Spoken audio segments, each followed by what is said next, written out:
bab kewajiban nafkah kepada keluarga, kepada anak dan istri.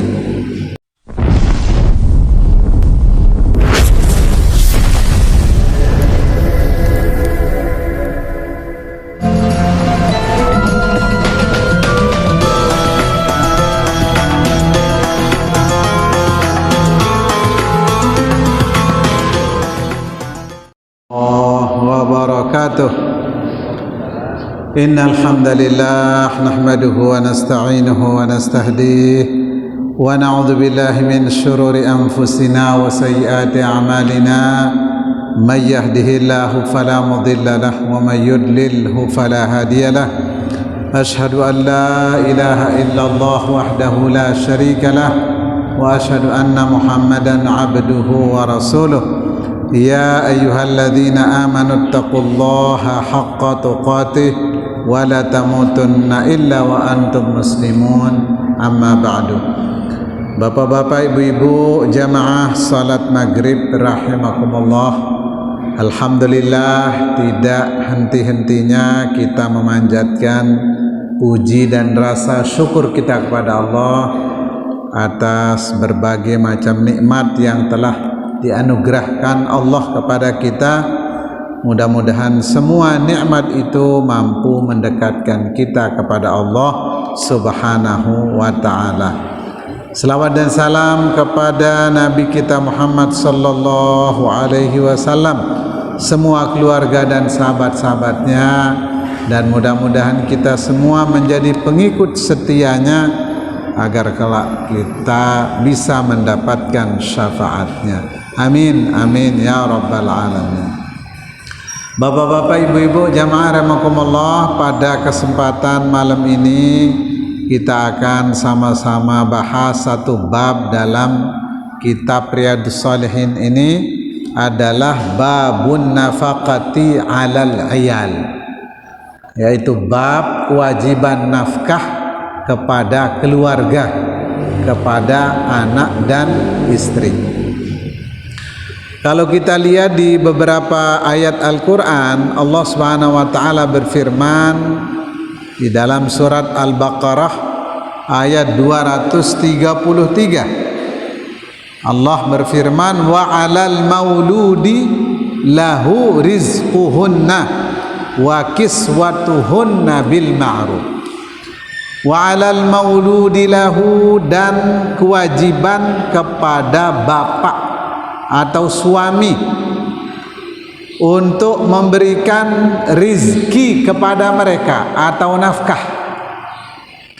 Wa kiswatuhunna, dan juga berkewajiban memberikan pakaian terhadap mereka bil ma'ruf, dengan yang baik-baik.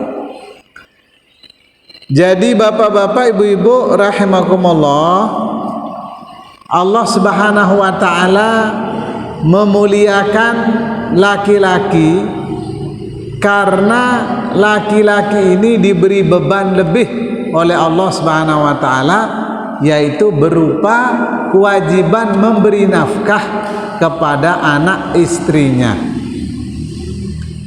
Karena itu pantas kemudian Allah Subhanahu wa ta'ala memberikan bagian 2 buat laki-laki dan bagian 1 untuk perempuan.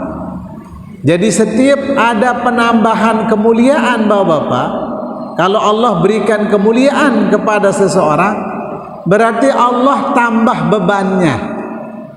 Ar-rijalu qawwamuna 'alan nisa bima faddalallahu ba'dahum 'ala ba'd. Ini. Jadi laki-laki itu diberikan kelebihan oleh Allah, tapi juga diberikan beban lebih. Sebagaimana para nabi, mereka diberi kemuliaan oleh Allah Subhanahu wa ta'ala berupa kenabian, tetapi beban kenabian itu jauh lebih berat daripada kita yang manusia biasa. Jadi begitu. Nah, karena itu Bapak Ibu, setiap ada kemuliaan berarti di sana ada pembebanan. Bagi laki-laki dibebankan, diwajibkan memberi nafkah kepada anak istrinya. Kemudian di dalam surat At-Talaq Allah Subhanahu wa taala berfirman pada ayat 7, liyunfiq dzu sa'atin min sa'atih, hendaknya memberi nafkah kepada suami atau bapak yang mendapatkan kelebihan keluangan rizki. Ini. Jadi bapak-bapak, kita sebagai suami, sebagai bapak dari anak-anak, berkewajiban memberikan nafkah di saat kita mendapatkan rizki. Jadi ada rezeki yang kita peroleh, maka rezeki itu berkewajiban kita berikan kepada anak istri kita. Jadi bukan sunat, tapi wajib bagi kita para suami atau para bapak. Kemudian Allah berfirman pada lanjutan ayat ini, waman qudira alaihi rizquhu falyunfiq mimma atahullah. Jadi barang siapa yang diberi rezeki agak susah, jadi rizkinya susah dia dapatkan, maka hendaknya menafkahkan sesuai dengan kemampuannya. Jadi ibu-ibu, kalau suami kita pada hari itu tidak membawa rezeki yang banyak, maka dia berkewajiban sesuai yang dia peroleh pada hari itu. Kalau kita bapak-bapak, para pejabat, pegawai negeri, jadi kalau sudah jelas 1 bulan 5 juta, maka jelas juga yang kita berikan kepada keluarga. Jadi dalam 5 juta itu berapa cukupnya untuk anak-anak dan istri-istri kita. Jadi kalau kita punya 1 juta sebulan, maka seukuran itulah kita berkewajiban memberikan nafkah kepada anak dan istri kita. Kemudian Allah mengatakan, la yukallifullahu nafsan illa ma ataha. Jadi Allah tidak membebani bapak-bapak, tidak membebani seorang suami sesuai batas rizki kemampuan yang diberikan Allah kepadanya. Jadi tidak dibebani lebih atas rizki yang dia peroleh. Jadi kalau 1 juta yang dia peroleh sebulan, maka itulah menjadi nafkah buat keluarga dan anak-anaknya. Jadi kalau bapaknya dapat 1 juta, ibu-ibu jangan menuntut lebih dari 1 juta.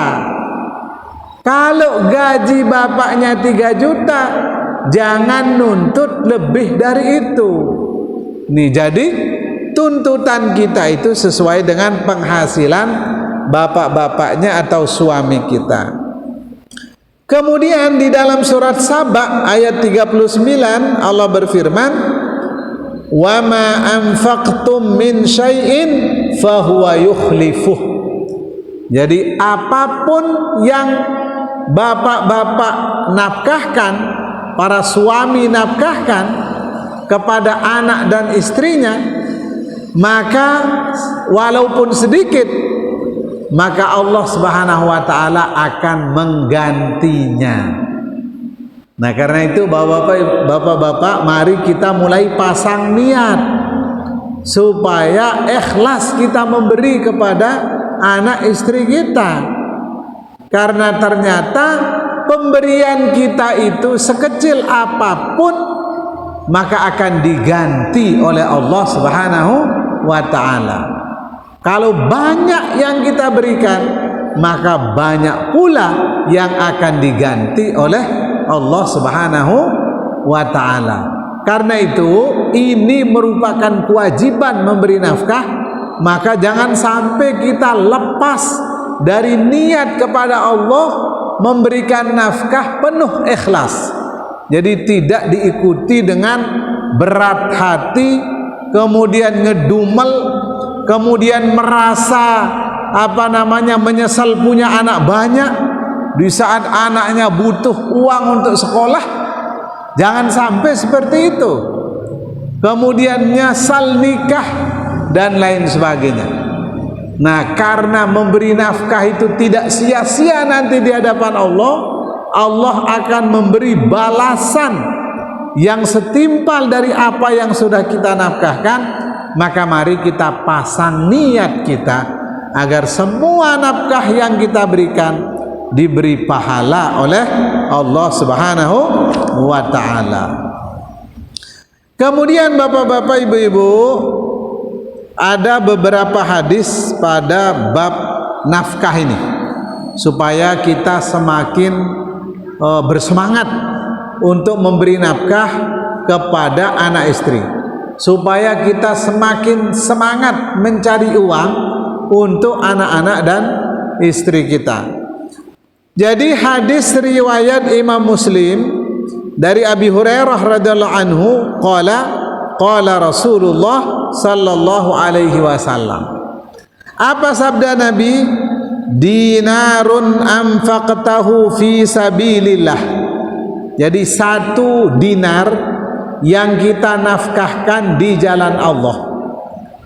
Jadi 1 dinar yang kita sedekahkan di jalan Allah.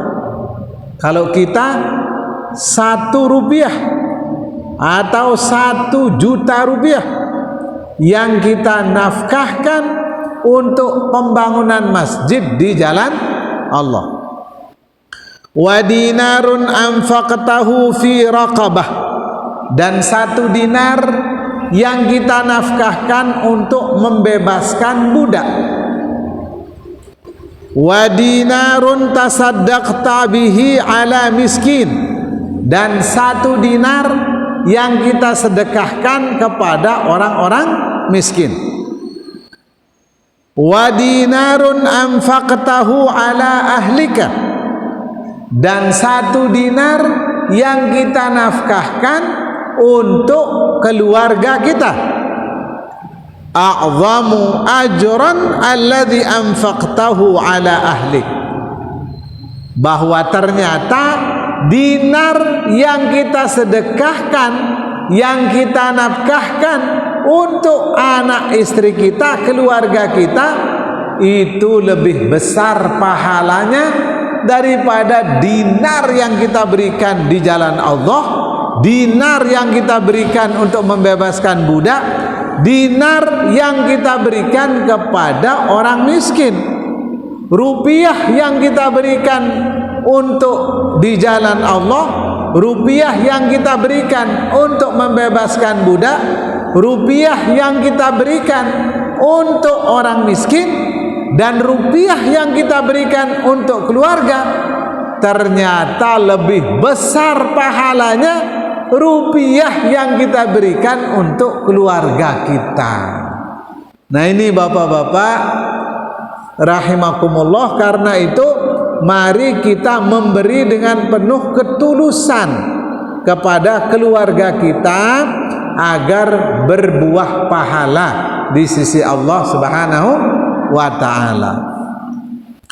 Kemudian Bapak Ibu, di dalam hadis riwayat Imam Muslim juga dari Abi Abdillah wa yuqalu lahu Abu Abdurrahman.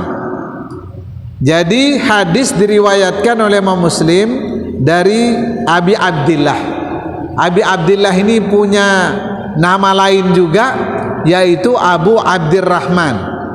Siapa beliau ini? Thauban ibnu Bujdud, ini namanya.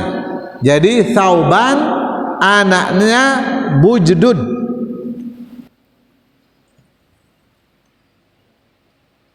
Maula Rasulullah sallallahu alaihi wasallam. Ini budaknya Rasulullah sallallahu alaihi wasallam. Qala Rasulullah sallallahu alaihi wasallam, bersabda Rasul sallallahu alaihi wasallam, abdalu dinarin yunfiquhu ar-rajulu, sebaik-baik dinar, semulia-mulianya dinar atau rupiah yang disedekahkan, yang dinafkahkan oleh seseorang adalah yang pertama tingkatan yang paling bagus. rupiah yang kita berikan itu yang paling bagus, tingkatannya adalah 1 dinarun yunfiquhu ala iyalihi. Jadi kelas pertama itu adalah uang yang kita berikan kepada keluarga, kepada anak istri, pada orang-orang yang wajib kita tanggung. Ini yang nomor 1 tingkatannya. Nah, kemudian yang kedua adalah wadinarun yunfiquhu ala dabbatihi fi sabilillah. Kemudian yang kedua baru dinar, rupiah yang kita berikan kepada kendaraan di jalan Allah. Kemudian yang ketiga wadinarun yunfiquhu ala ashabihi fi sabilillah, yaitu dinar yang kita sedekahkan kepada sahabat-sahabat di jalan Allah Subhanahu wa ta'ala. Ini bapak-bapak, jadi semakin semangat kita berbuat mencari nafkah, semakin bersemangat kita bekerja, karena ternyata rupiah yang kita peroleh yang paling mulia, yang paling baik, yang besar pahalanya, rupiah yang kita salurkan untuk anak istri kita, orang-orang yang wajib kita nafkahi. Ini bapak-bapak, ibu-ibu jamaah rahimakumullah. Kemudian hadis yang berikutnya, hadis riwayat muttafaq alaih Bukhari Muslim dari Ummi Salamah radhiyallahu anha qalat. Jadi hadis ini diriwayatkan oleh Imam Bukhari Muslim, kemudian oleh kalangan sahabiah diriwayatkan oleh istri baginda Nabi kita Muhammad sallallahu alaihi wasallam, yaitu Ummi Salamah. Jadi Ummi Salamah ini beliau adalah sebelumnya menikah dengan Abu Salamah, tapi Abu Salamah terbunuh syahid di medan perang. Kemudian setelah itu dinikahi oleh Rasulullah sallallahu alaihi wasallam. Apa kata Ummi Salamah? Qalat, beliau mengatakan, qultu ya Rasulullah, kata Ummi Salamah, hai Rasulullah. Nih, jadi istri bertanya kepada suami. Jadi istri jangan malu-malu bertanya kepada suami.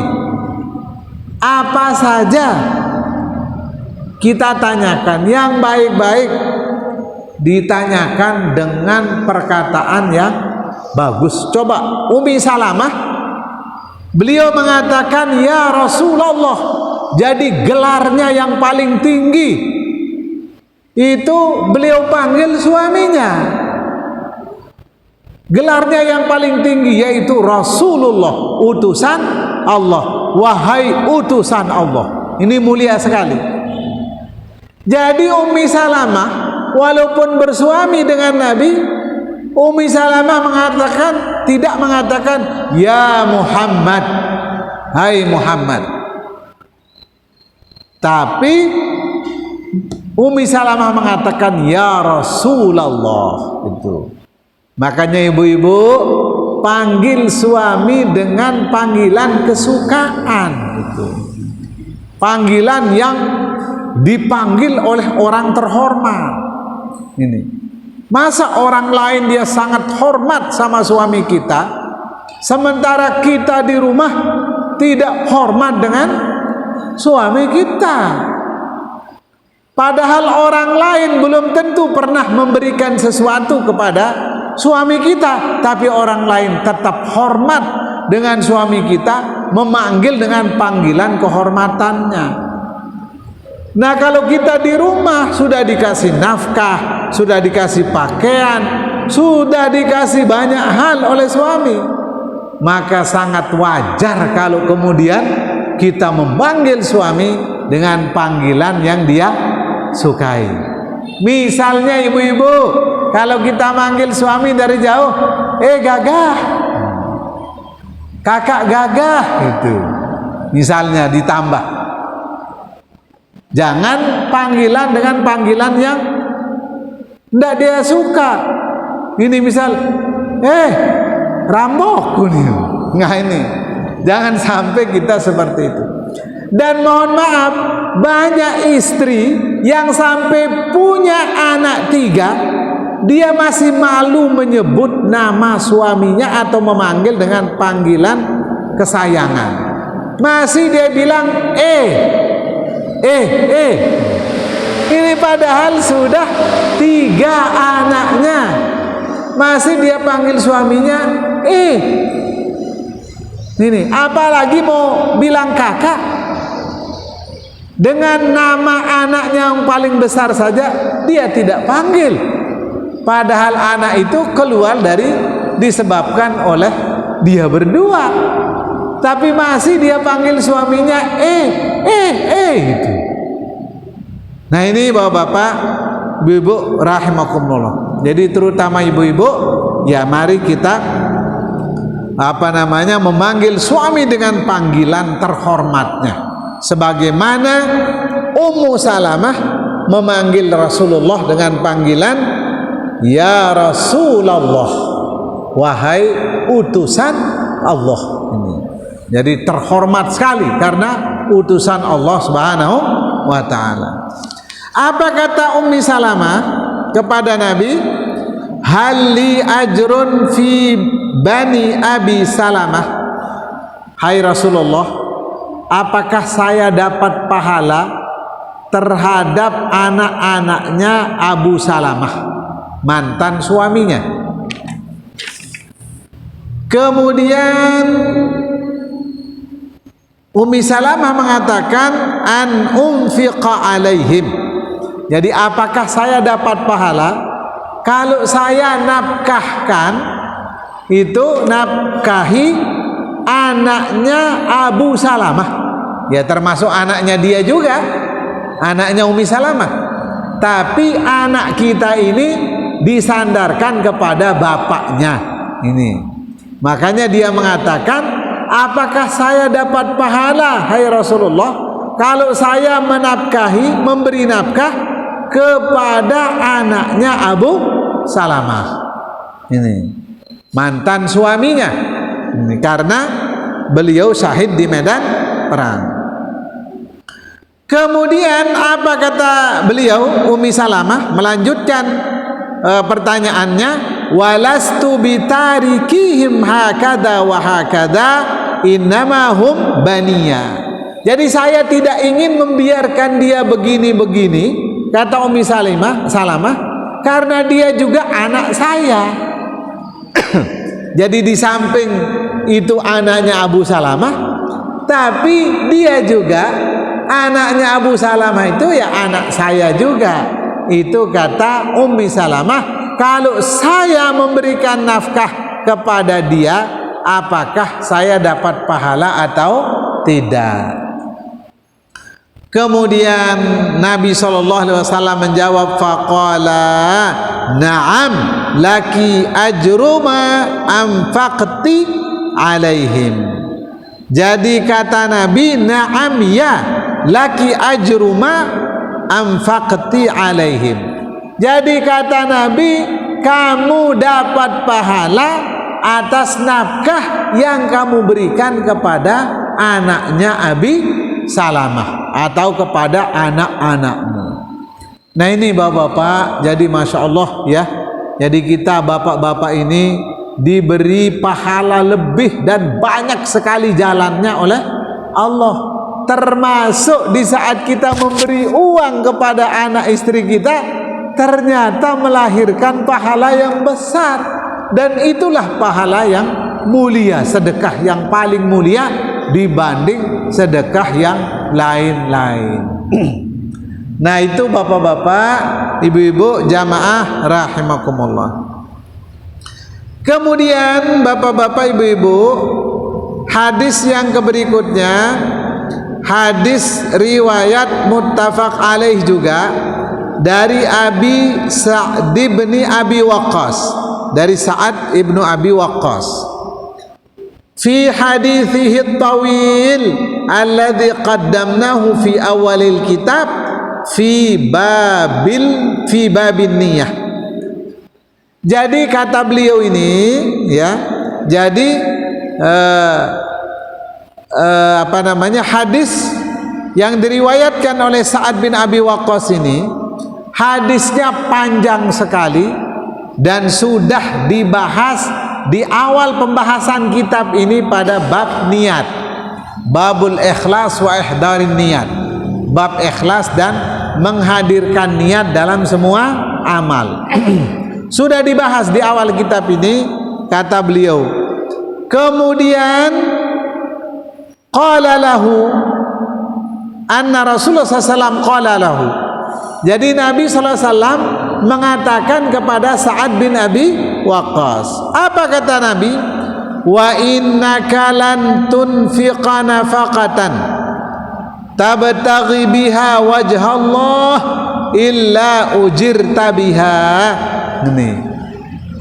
Wa innaka, dan sesungguhnya kamu, kata Nabi, tidaklah menafkahkan satu nafkah, kamu berharap dari pemberianmu itu adalah wajah Allah, ridho Allah. Ini jadi memberi nafkah itu kita berharap dari situ ridho Allah subhanahu wa ta'ala, pahala dari Allah yang kita harapkan. Apa kata Nabi? Illa ujirta biha hatta ma taj'alu fi fimra'atik. Jadi kata Nabi, kecuali kamu wahai Sa'ad bin Abi Waqqas, kata Nabi, pasti diberi pahala oleh Allah Subhanahu wa taala kalau setiap pemberian nafkahmu kepada keluarga kamu niatkan mencari ridha Allah, berharap pahala dari Allah, maka kamu akan diberi pahala yang besar oleh Allah Subhanahu wa taala, sampai nafkah, makanan, suapan nasi yang kamu berikan kepada mulut istrimu itu juga bagian dari sedekah yang akan mendapatkan pahala besar. Ini bapak-bapak, ibu-ibu rahimakumullah. Karena itu mohon maaf ya, kadang kita memberi sesuatu kepada istri begitu saja, dan sering juga kita menolak. Ketika istri mau beli gamis hijau Tosca ini, padahal kemarin sudah beli biru dongker, sekarang maunya hijau Tosca, jarak seminggu. Ngedumel kita dulu baru kita memberikan. Ini. Jadi ingat Bapak Ibu, memberikan pakaian bapak-bapak kepada istri itu wajib. Apalagi jilbabnya satu-satu merah marun, nggak ada yang lain. Kemudian dia ingin biru dongker atau hijau Tosca, maka berkewajiban kita untuk memberikannya dengan berharap pahala besar dari Allah, karena berkewajiban juga kita untuk menutupi aurat istri-istri kita. Begitu bapak-bapak, ibu-ibu rahimakumullah. Kemudian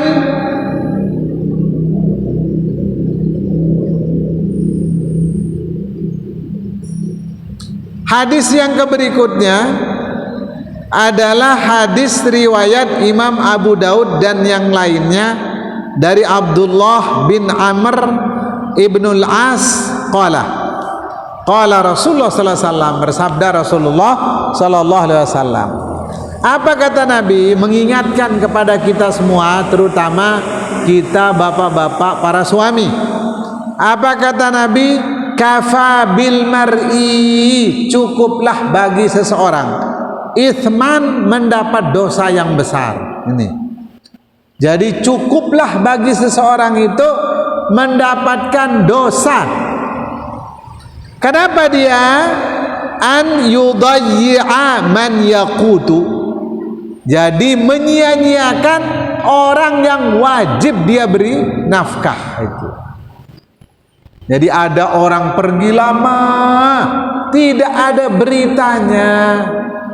Sampai berbulan-bulan di rantauan, padahal ketika berangkat dia pamitan dengan istrinya penuh isak tangis, bahkan sangat sedih dengan kepergiannya karena akan mencari nafkah ke tempat yang sangat jauh. Ternyata Bapak Ibu, sudah 6 bulan, 7 bulan sama sekali tidak memberi kabar kepada keluarganya. Ini. Jadi tidak ada masalah kita bapak-bapak mencari nafkah ke tempat yang jauh untuk memberi nafkah kepada anak istri, tapi jangan lupa kabari yang di rumah. Ini. Jadi kabar saja tidak ada, apalagi kalau dia ngirim ringgit atau real atau dolar. Kabar saja nggak ada. Ini banyak sekali laporan-laporan yang kita dapatkan seperti itu. Tahu-tahu istrinya mendapat sepucuk surat, bukan surat mau kirim uang, tapi surat cerai. Nah ini, nauzubillah min dzalik, dan itu pernah terjadi, bahkan mungkin sering terjadi. Ini ternyata surat cerai yang didapatkan, atau SMS, bukan SMS romantis, tapi SMS yang sangat berat buat perempuan. Ternyata SMS kata-kata cerai yang keluar dari mulut suaminya. Nih, jadi Nabi mengatakan itu mewanti-wanti kepada kita para suami, kafa bil mar'i itsman, cukuplah bagi seseorang mendapat dosa. Kenapa dia? An yudayyi'a man yaqut, yaitu menyia-nyiakan orang yang berkewajiban ia beri nafkah. Kemudian Bapak Ibu, kita lanjutkan hadis yang berikutnya. Sebelum masuk waktu, kita baca satu hadis lagi. Hadis riwayat muttafaq alaih dari Abi Hurairah radhiyallahu anhu anna Nabiyya sallallahu alaihi wasallam qala. Jadi hadis ini diriwayatkan oleh Imam Bukhari Muslim.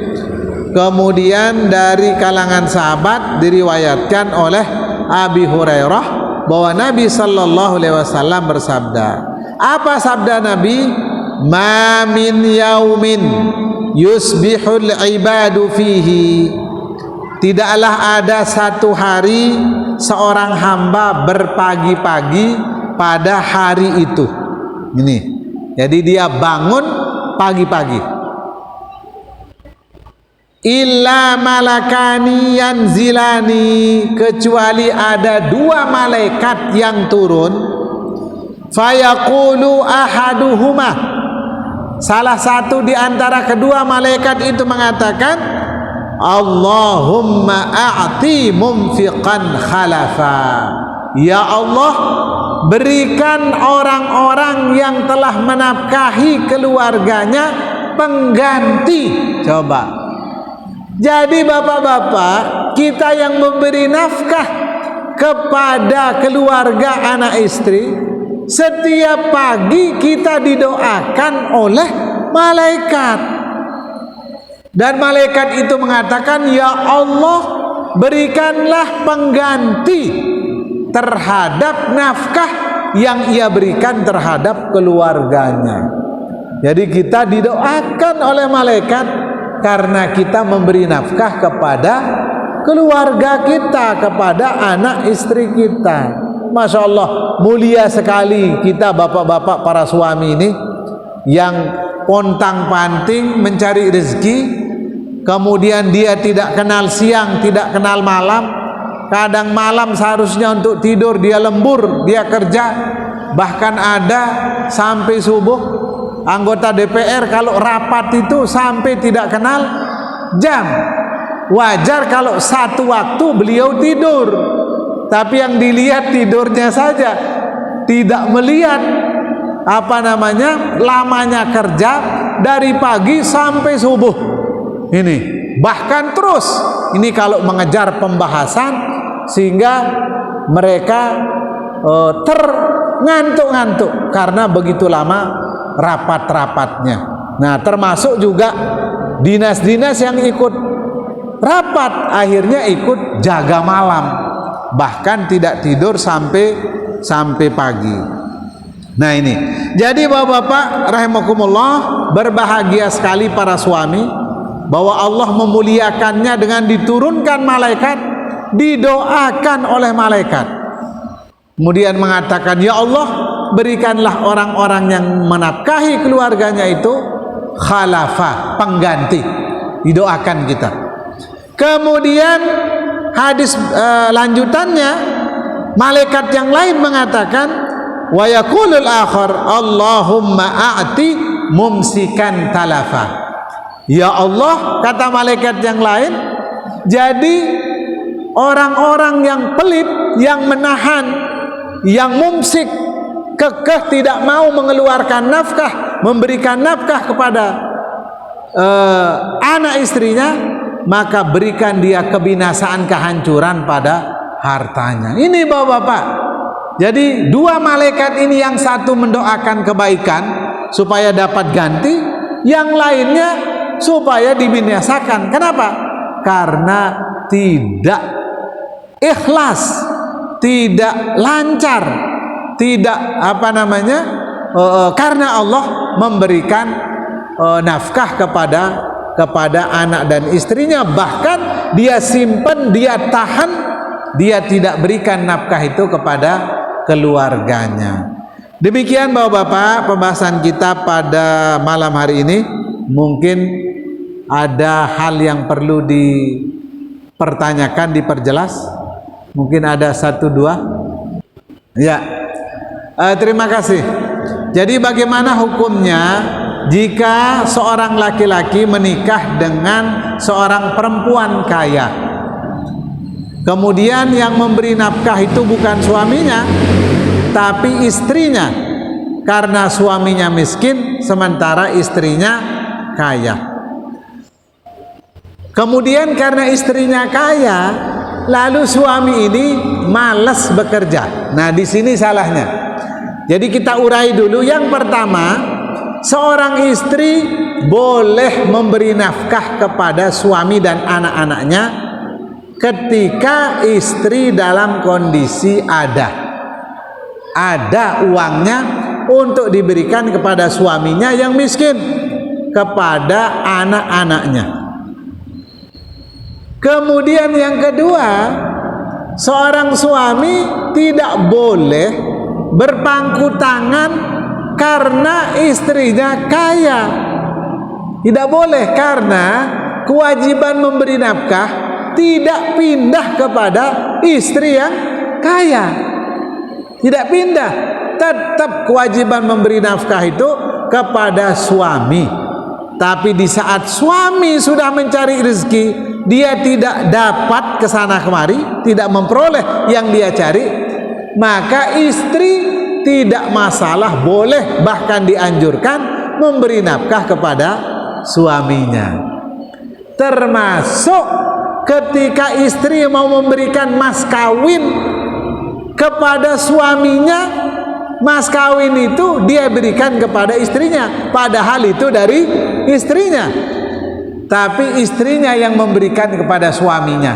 Ini mas kawin saya, emas 10 gram, nanti berikan saya di saat kita menikah. Boleh seorang istri seperti itu kepada suami yang miskin, tapi kewajiban tidak gugur. Sebagai seorang suami tetap berkewajiban mencari nafkah sampai dia dapat, sampai dia memperoleh yang dia cari. Demikian, terima kasih. Masih ada yang lain? Sudah masuk waktu? Ya, masih. Kita baca satu hadis lagi. Nanti kalau ada pertanyaan kita persilakan kembali. Kemudian di dalam hadis riwayat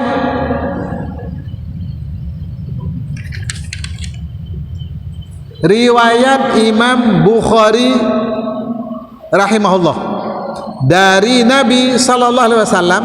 Hadis ini diriwayatkan juga oleh Imam Abi Hurairah radhiyallahu anhu. Apa kata Nabi?